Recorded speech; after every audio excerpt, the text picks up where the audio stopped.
mgbe anụ ọfịa anụ a pụtara kparịa ndị Igbo mpụta stand ara for ndị Igbo na-ajụ onye a na-akparị ndị Igbo ha ọkwa onye Igbo ka ọwụ ọkwa the same Imo steeti anụ anyị nchachicha ọkwa the same ebe ahụ ka this same person shi ọ na-ekwu na ọwụ onye Imo steeti na ọwụ onye Imo steeti. I mean enough of all these insults on Igbo women. Nji wee fụta kwuchitere ụmụ nwaanyị Igbo ọnụ ha jụọ ya nwaanyị ji akparị ndị Igbo gịnị ka ha mere gị? Nwaanyị ji wee ụmụ Bini ụmụnne gị na hapụzie ụmụnne gị hapụzie ụmụ Igbo ụmụnne gị ịpụta gị so ụmụ nwoke anyị ndị Igbo ihe ha na-eme omume ha dị njọ ihe ha na-arụ n'Europe ihe ọ sọkwara na ha na-arụ. That was what I asked her. Ihe ọ sọkwara ụmụ Igbo na-arụ n'obodo oyibo ya dịrị ihe izi na Nigeria ha agaghị aga obodo oyibo and ha rụzie obodo oyibo ha agaghị anọrọ lewe anya na gụọ buildings ọnụ ha gụchazie ha alọzie iwu na ha ga-agbakwa mbọ ha ji were ụmụ afọ ha ji were ụmụ Igbo stand akwụchitere ha ọnụ ha. Why this same lady ji akparị ha like this? What is going on with her? What is amụkwadịrị gị amụ ike na-akpa ahụ ọkwa the same ike a ka esi wee nwụọ gị nke ahụ ga this same otolonshia anụ ọhịa mmadụ fụta na-akpọ m all sort of names na-akpọ m akwụ na Abuja nne ịmaghị onye nwụ you don't know me even n'ọnụ m ka isi wee nọ na nna Abuja ya wụrụ na ị maara m ọfụma ị ga-ama na nkarịrị ike akwụ na Abuja ị na-akpọ m ana m akpọrọ ụmụ nwaanyị desa ha n'ụlọ kpọrọ ụmụ nwaanyị ga-enye ha ebe ha ga-eweta nri ọnụ nri ha ga-eri nyere onwe ha aka wụọ ihe ha chọrọ ịwụ n'obodo a. ya hụ na ịma onye nwe ị gaghị apụta gaa na-asa akwụna ị ga-ama na nkarịrị ike akwụna bikos m ga-akpọrọ ụmụ nwaanyị nchinyere gị aka mkpọrọ gị kpọga gị ebe ị ga aminizi gị mmiri gị chigbezi azụ nchọrọ inyere gị aka m ga-eme gị ọnọdụ gị echenjie ọfịs ọwụrụ arara gị ahụ n'obodo a ịba ya kpọọ m ka ndị je gị ọfịs ahụ from ọnụ gate onye ka ị na-achọ anyị ga-agwa gị onye anyị na-achọ and anyị ga-aba ọfịs ahụ nna ịma ama ọfụma all this ihe ndị anyị pụtara na-akọ na-ekwu na-akparị m na-akpọ m akwụna nne ya hụ na ịma m ọfụma ị ga-ama na nkarịrị ike akwụna a na-akarị ike akwụna akarị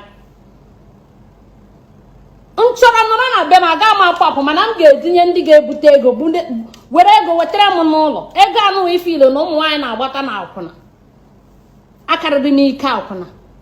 That's why m ji si ma ha onye nwụ but ka m gwa gị nne ikotere onye enweghị ike ịhafụ gị enweghị m ike ịhafụ gị ya wụrụ na itozuola ihe eji nwaanyị eme I am challenging you gbadata Nigeria isi Interpol ada achọ gị Interpol na-achọ gị I reported you to them and ha dere gị leta bịa ahụ ha ikwe ha ahụ ha ị na-achọ ka ịhụ ya ha ga-act ị ga-ekwete ọkwa gị nwa ị ga-ekwete asị m gị mee close your NGO ọwụ maka gịnị iji this because of this NGO na-defraud ndị mmadụ na-akparị ụmụ mmadụ na-eme ha all sort of things nji wee lecha ganya si okay ọdọ because of this your NGO ka iji eme ụmụ mmadụ ihe anyị na-eme ha m ga-close your NGO.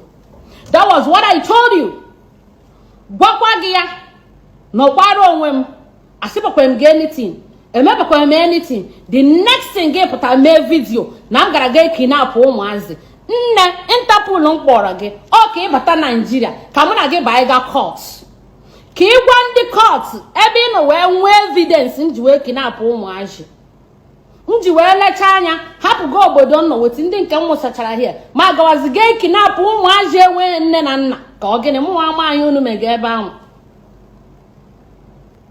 mana gị si ojulo gị isi gbadata Nigeria gị si ojulo gị isi izuola ihe eji nwaanyị eme gbadata obodo a ihe iji nọrọ dị ya na-akparị ụmụ mmadụ because ife iliri dị ịkparịcha ahụ ịnọ obodo agaghị aga ana m eblem gị but ihe m chọrọ ịgwa gị wụ today ịbara n'aka onye enweghị ike forgive gị dịga ya enweta ihe ọ chọrọ n'aka gị isi na m kidnapụrụ ụmụazị biazie ka mụ na gị gbazie court ka izizie m evidence ebe nji wee kidnap ụmụazị na ịkpọkwara m akwụna ịkpọkwara ụmụ m uncircumstantial almajiri ịkpọkwara ha all sort of names ọ bụrụkwa ya wutaga m ihe wutaga m n'owu na isi na nkinapụrụ ụmụazị orphanage na m kinapụrụ ha ọkwa ihe wutaga m ni ị nwere ọnụ gị na-agba ịpịala ọnụ gị ịgba ya ọnya gị ịgba ya ọnya nne ya bụrụ na ịma m ọfụma ị ga-ama na ọnụ gị cannot intimidate me. Ị ga-ahụ nwaanyị pụtara na na-anọchitere Igbo niile nwaanyị a na-anụ na mba pụtara ekwuchitere Igbo niile without minding obodo ọnụ without minding di ya without minding anything. Ị ga-ama na nne onye awụrụkwa onye ịpụta ịkọ ya ọnụ ịwa ashawo ịwụ nka ịwa akwụna ịwụ nne m onye nwụ.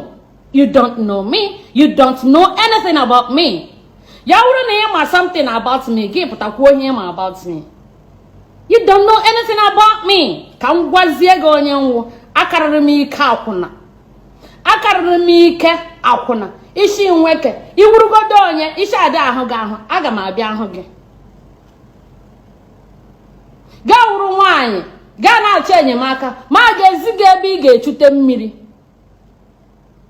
Zi gị mmiri ukwu gị chụọ ga-echute ya azụ ihe ị ga-eji wee nọrọ mma.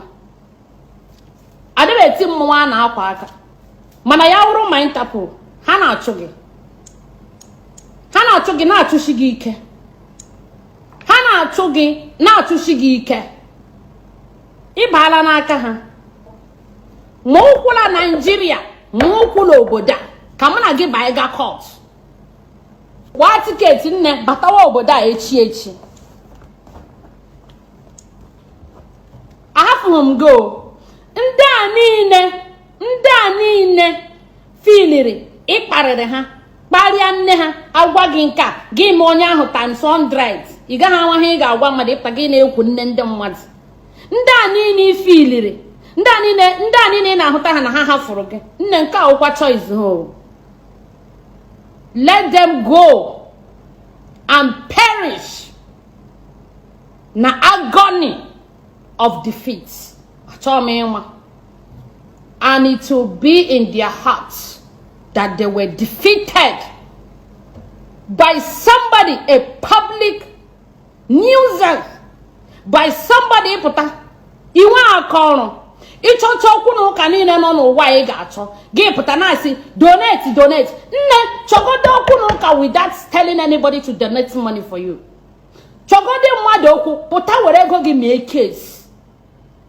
When you use your money and fight for your case, tomorrow you will not look for anybody's trouble again. Because people are donating money for you.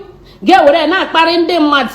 E donate chara gị ego get where na akpari ndị mmadụ.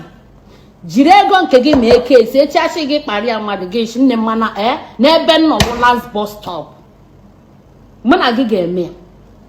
I will never ndị niile na-ahapụ gị nwa igiri ọgụ nwa ọnwụ sonye. Nne m akwa m ọfụma o. Ị na-ekwu na ị ga-ebupụta m di m. Nne di m ọsị gị na ọnwa ha ma onye nwụ very well. Mpụta na-anọchitere ụmụnne m. Nsị gị na nje ụjọ wee biri ebe a m bi. Nne jirikwa m ụjọ wee biri o. Because ọ bụrụkwa ife dị ọda yo. Ejirikwa m ụjọ wee biri mana adị m atụpụrụ gị ọnụ. Ife niile ị na-akọ nnọọ rubbish. That's what I'm saying. And if you were on tinye to your standard, bịa m na ga na akwa aja mbele nna oburu ya bụ ife a na-ekwu okwu. Unu zuzu chakotecha trouble na abịa donate. Why can't you make trouble with your own money? Why can't you make trouble with your own money? Ọ bụ unu zuzu cha donate. I mean eyiri m onye unu kpaa aha na media onye I mean eyiri m onye unu kpaa aha kwekwu mensot akwụna ya gba ọsọ na media. Munka mụnwa nne akarịkwara m ike akwụla ife marụta ugbo anọ na di mchi nyere gị aka ọjọọ fon ka m ma akpọ dinye gị ebe ya eje nke unu meteziri fine nke unu kwuteziri fine ngosi gị ihe ya eje chụọ mmiri ichute azụ ụkwụ ị na-erikwa na azụ a na-ama na iriri azụ gbara agba ichute ihe ị ga-eji wee ọnọdụ gị nọrọgodi level 1 ịgbago na level 2 mana gị nwa m ga-achọta gị ya kwa ma ntapụ na-achụ gị ha na-achụ gị na-achụsi gị ike. Don't worry. Nwa mgbe nta ihe niile a na-eshi a ga-afọtu ya. Thank you guys for watching this video. Please subscribe on this channel, share this video, like, comment, drop your thoughts on the comment section. Subscribe. Thank you for watching.